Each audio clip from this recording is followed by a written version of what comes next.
In 1863, a Confederate sniper's bullet found its mark, and General Ulysses S. Grant fell from his horse, dead. With those few seconds, the entire future of America changed. Without Grant's leadership, Union forces crumbled. Confederate troops marched into Washington, D.C., renaming it the District of Dixie. President Lincoln resigned in disgrace. The South had won, but at what cost? Join us as we unravel a century of alternate history where a divided America struggles with its identity and reshapes global politics in ways that will leave you questioning everything you thought you knew about this nation's past. The fall of a giant, Grant's demise, and the crumbling Union. Imagine if the entire fate of the American Civil War hinged on one man's ability to stay on his horse. It sounds crazy, right? But that's exactly what we're talking about here. Picture this. It's 1863, and General Ulysses S. Grant is out near Vicksburg, Mississippi, surveying the battlefield. He's feeling pretty confident about the Union's chances. After all, he's just pulled off a series of impressive victories that have the Confederates on the back foot. Grant had been on a roll. At Fort Henry and Fort Donelson, he'd forced the Confederates to surrender unconditionally, earning him the nickname Unconditional Surrender Grant. But then, in an instant, everything changes. A sharp crack echoes across the field. Grant slumps in his saddle. The unthinkable has happened. A Confederate sharpshooter has found his mark, and one of the Union's greatest generals is gone. You have to understand what a massive blow this was to the Union Army. Grant wasn't just any general. He was the guy who had been winning battles when other Union commanders were fumbling around. Without Grant, the Union suddenly found itself without its greatest strategist, the man who had been outsmarting the Confederates at every turn. The news of Grant's death spread like wildfire through the Union ranks. All the confidence and momentum they had built up just deflated. Soldiers who had been ready to fight to the last man now started to wonder if this whole war thing was really worth it. Desertion skyrocketed.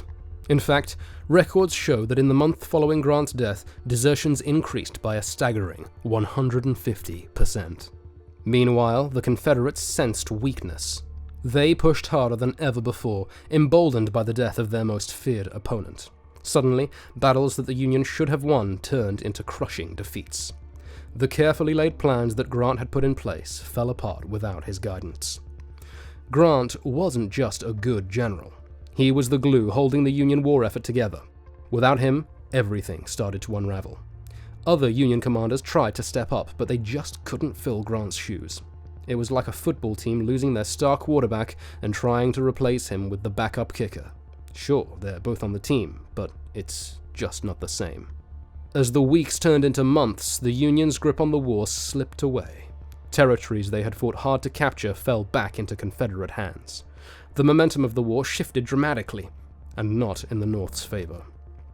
But hold onto your hats, because Grant's death was just the beginning. The domino effect his absence set in motion was about to reshape the entire war, and with it, the future of America itself. Stars and bars over D.C., the fall of Washington. Confederate troops marched into Washington, D.C., their rebel yells echoing through the streets. The stars and bars of the Confederate flag appeared over government buildings, a sight that seemed impossible just days before. One eyewitness, a clerk in the War Department, later recalled, "It was like a nightmare come to life. I saw General Lee himself ride down Pennsylvania Avenue, cool as you please." Washington wasn't the impregnable fortress many believed it to be. In fact, it was shockingly vulnerable. The city's defenses, primarily consisting of hastily constructed earthworks and undermanned forts, were no match for Lee's battle-hardened troops. The carefully laid plans to protect the capital had been caught completely off guard by the speed of the Confederate advance.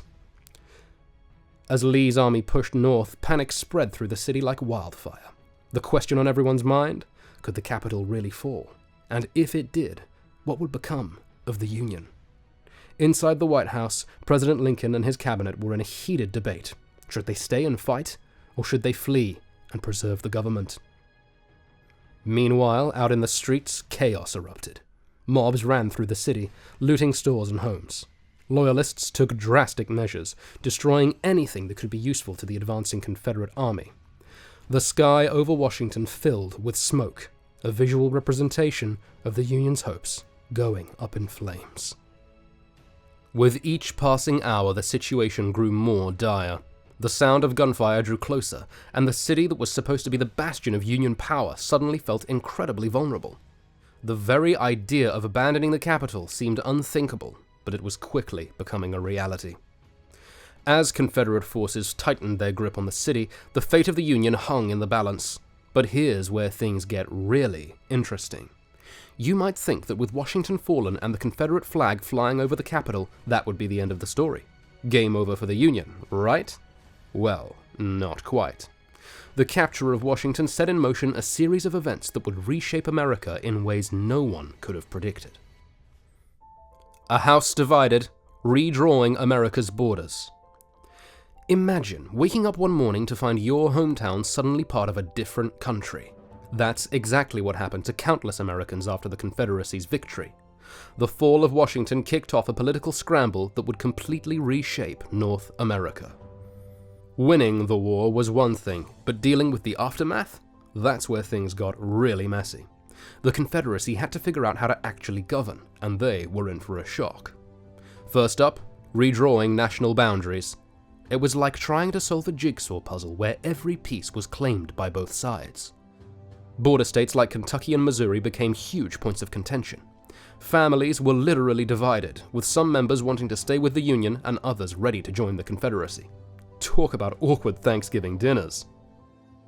But the real prize was the Mississippi River. This wasn't just any waterway, it was the economic backbone of the continent. Whoever controlled it would have a massive advantage in trade and transportation. The Confederacy wanted it badly, but the Union wasn't giving it up without a fight. Out west, California, Oregon, and Washington watched the chaos unfolding and started thinking about going their own way. While the East tore itself apart, they had their gold mines and timber to fall back on. There was serious talk about forming a separate Pacific Republic. Here's a twist. Native American tribes saw their chance and seized it. With both sides distracted, many tribes reclaimed ancestral lands. They suddenly became a whole new player on the board, shaking things up even more. In the end, the new map of North America would have made your old geography teacher's head spin. You had a smaller United States, the Confederate States stretching from Virginia to Texas, a new nation in the Pacific, and pockets of Native American territories scattered throughout. This redrawing of borders wasn't just about lines on a map.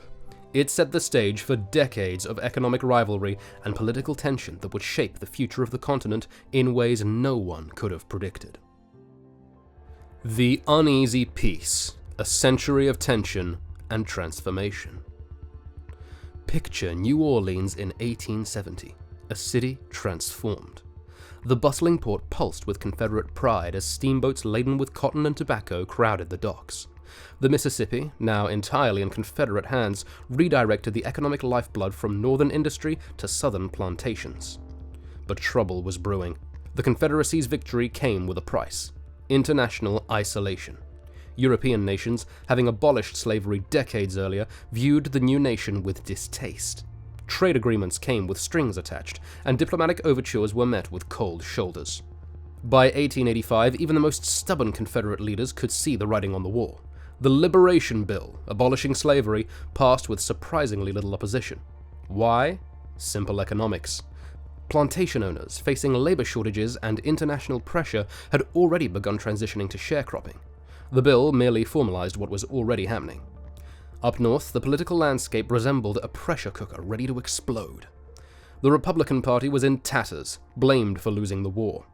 New radical movements sprouted like weeds, each offering its own vision for rebuilding the nation. Some called for revenge against the South, others for isolation and internal development. The West watched the chaos unfolding with growing unease. California, Oregon, and Washington saw the idea of a Pacific Republic gain traction, promising prosperity free from Eastern turmoil. But challenges loomed. How would they defend their borders? What about trade agreements? As the 19th century drew to a close, North America stood at a crossroads. The old order had crumbled, and new powers were rising. The next few decades would determine whether these fractured states would find a way to coexist, or if the continent would descend into a patchwork of rival nations, each vying for supremacy in this new world order. Conclusion. The assassination of Ulysses S. Grant in this alternate timeline shattered America's future, leaving a permanent scar on the nation's soul. Instead of a united superpower, imagine a fractured continent with multiple countries constantly at odds. In our world, the Civil War led to reconciliation, but here, that single bullet derailed democracy and human rights for generations. History often hangs by a thread. One small change can lead to a cascade of unintended consequences. How might our world be different if other pivotal moments had gone another way? So the next time you look at a map or read about the Civil War, remember how close we came to a very different reality. Stay tuned.